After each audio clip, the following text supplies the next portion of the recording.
Buenos dias, Miss Hardy here. I've been keeping myself busy at home over the last few days making some red, white and blue bunting ready to decorate my house for VE Day on Friday. So this is a little video to show you how you can get creative and make some of your own.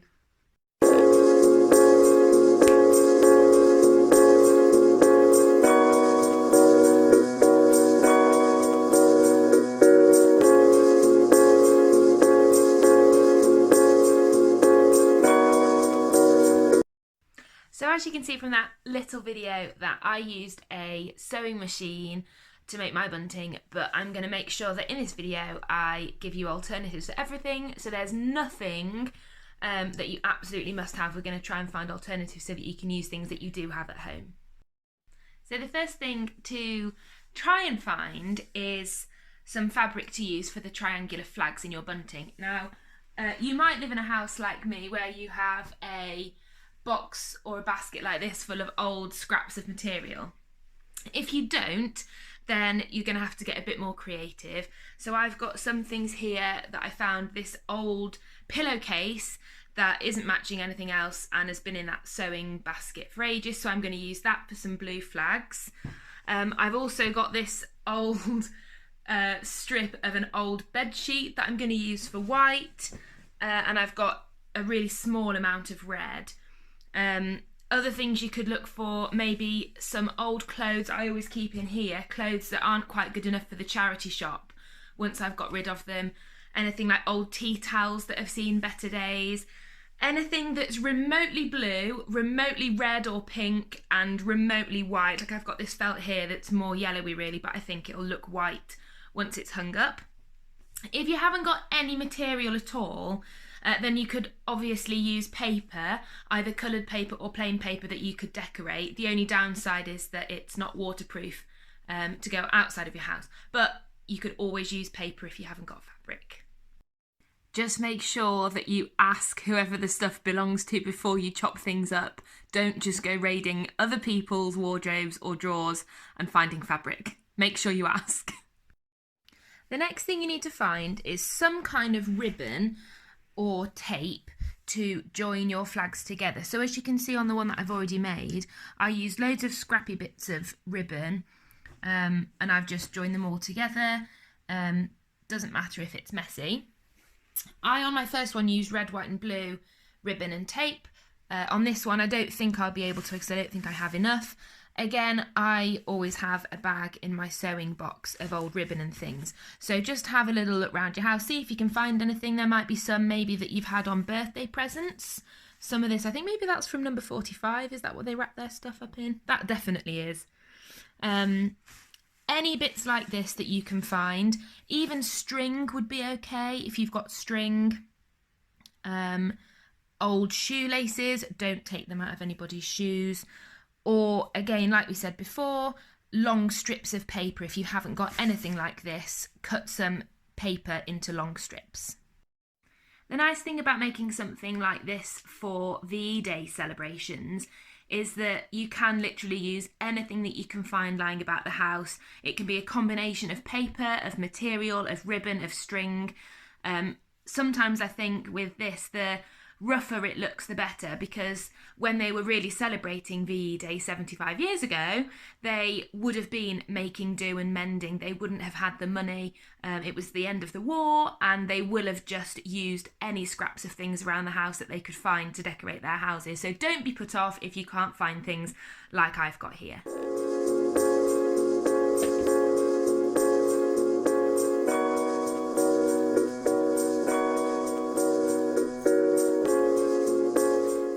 Do is cut out your triangles out of any of the bits of scraps that you have.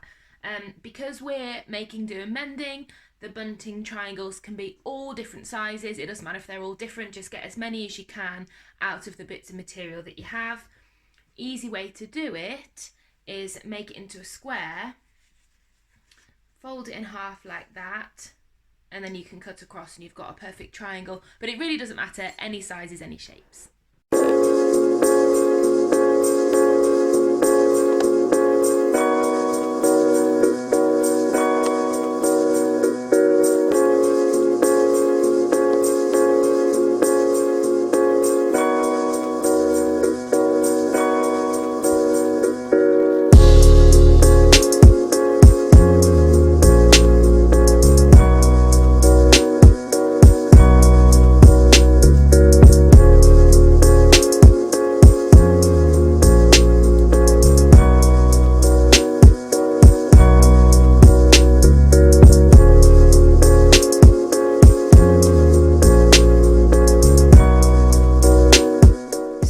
just cut up some flags from my material scraps, and as you can see, they really are all different shapes and sizes, kind of triangles. Even if you had some bits that weren't proper triangles, it really wouldn't matter. You can still stitch them on and they'll still look great outside your house. The important thing is that you've got the 3 colours and that it's going to look really pretty and homemade. So the next thing you need is your ribbon or your tape that you're going to attach the flags to. So the first option, which is probably easier, would be to use either super glue, or even if you've got something like a glue gun at home, and you could literally get somebody to help you hold the tape out flat. I'm going to just use my Winnie the Pooh mug to hold it still. Pull it out straight like that, and then at intervals put some glue along the top of your triangle, stick it on like that, leave a bit of a gap. It doesn't matter how much, we're not being exact, so any gaps, it doesn't matter if they're the same sized gaps between the flags or different sizes. Stick that on a bit further along. Stick the blue one on a bit further along like that. So that's option 1, using glue. Top tip from Albus, make sure you get a grown-up to help you using any kind of super glue or hot glue gun. So option 2, which is good if you want to maybe practice a new skill, or if you've got lots of time and a very patient adult willing to help you, would be to sew the flags on. So I did my first bunting with a sewing machine. If you've got an adult at home that can use a sewing machine, then great, this is a nice opportunity for you to learn how to use it and to help them with that. Otherwise, you just need a needle and some thread. You will have touched on this at school at some point before. I'm using, for this video, a needle with a really big eye, which is the hole in the top, and I'm using embroidery thread, which you wouldn't normally use for this, but it's much thicker, so it's easier for children and it's easier for you to see. So thread the needle. I've got a cat that's trying to chase the string, which is making it quite difficult. I'll see if I can show.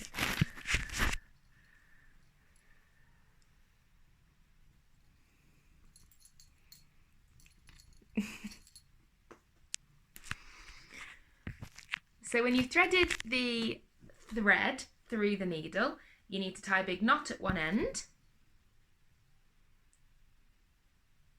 This can be fiddly, but just a nice big knot. It just stops the thread pulling all the way through.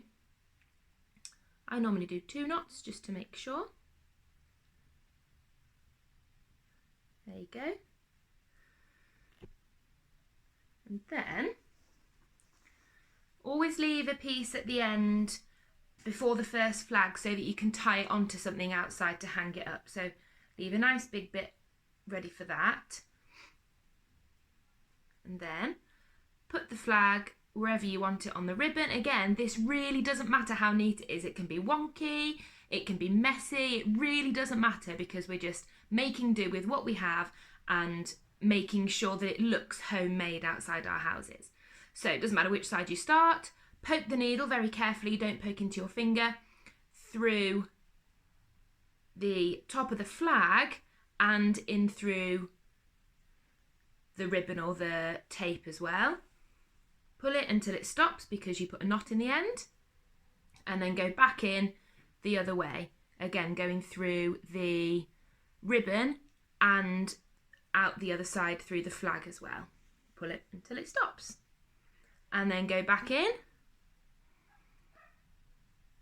through the flag, straight in through the ribbon as well, and pull it until it stops.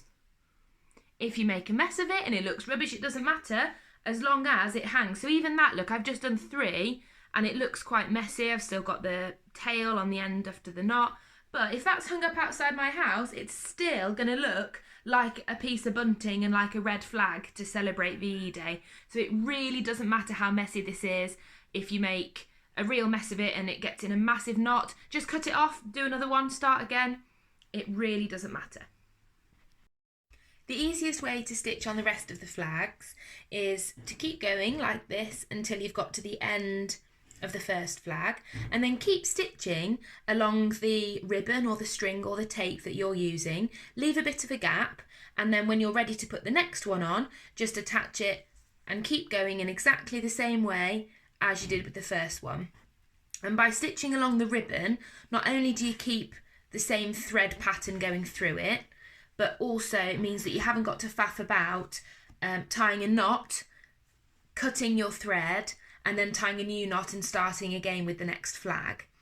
And then when, like me, you've reached the end of your thread and there's not much left, then pull the needle off, tie a knot, and this is fiddly, you might want someone to help you. Tie a knot, and you want the knot to be as close to the fabric as you can get so that it doesn't unravel. Cut off the extra bit and start again. Thread your needle again and keep going like that until you get to the end. It's easier to use a shorter piece of thread like I just did there, because if you use a really long piece then it can get really tangled and you have to pull your arm up a really long way. I hope you've enjoyed the video, and good luck if you do want to have a go at making this. Whether you end up doing it like mine with fabric, or whether you end up using paper or glue or string, or doing something completely different but along the same lines, then I can't wait to see what you make, and I hope you have a lovely time celebrating